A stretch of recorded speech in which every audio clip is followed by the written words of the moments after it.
सुनना छोड़ दीजिए, बोलना शुरू कीजिए बुशी, वरना बच्चों ना अपना घर बसने देंगे और ना ही आपका।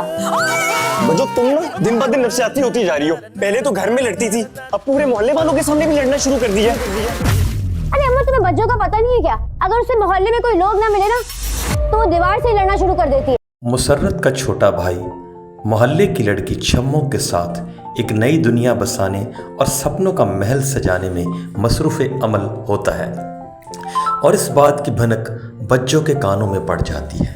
और फिर क्या होता है, बच्चों एक रात उसे उसके साथ बातें करते और उसे किसी चीज़ की डिमांड करते हुए सुन लेती है और अगले ही दिन सुबह होते ही हवा के घोड़े पर सवार बच्चों सीधी छम्मो के घर पहुंच जाती है।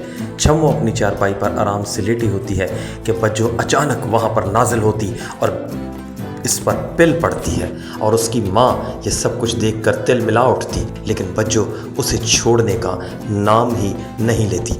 बच्चों उसको मुसलसल दबोचती रहती है और इसकी खबर सीधी बच्चों की माँ तक पहुँच जाती है। बेटी की हरकतों से परेशान हाल माँ जब मौके वारदात पर पहुंचती है तो उसकी हालत गैर हो जाती है। ये देखकर छम्मो की माँ ये कहती है कि बुढ़िया शायद मर चुकी है, लेकिन मुसर्रत के भाई की ख्वाबों की शहजादी उससे कहती है कि अम्मा ऐसा ना कहो। बच्चों अपनी माँ को मौत की आगोश में से छुड़ाने के ख्याल से उससे तरह तरह की कसमें खाती है और चंद ही लम्हों में बच्चों की माँ उठकर बैठ जाती है। अहमर की दादी अपने बड़े बेटे की दूसरी शादी को लेकर अपने छोटे बेटे से बातचीत करती है। वो उससे कहती है कि हमारे सर्कल में कोई ऐसी लड़की नहीं जो एक शादीशुदा शौहर से शादी करे और उसके बच्चे की माँ बने।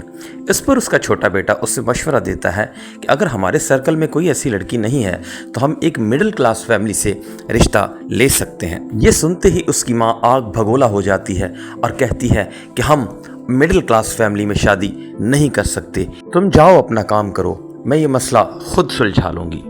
मुसर्रत की माँ अपनी बेटी का रोना धोना सुनकर उठ बैठती है और उससे कहती है चलो घर चलते हैं, लेकिन मुसर्रत छम्मो से कहती है जाओ मेरी माँ के लिए और मेरे लिए जूस बना कर लाओ। और वह जूस बना कर लाती, पहले बच्चों खुद पीती और कुछ अपनी माँ को देती और उसके बाद अपनी माँ को लेकर रफू चक्कर हो जाती है। नवीन बुशरा से कहती है कि तुम कब तक ये बातें सहती रहोगी, सही को सही और गलत को गलत कहना शुरू करो।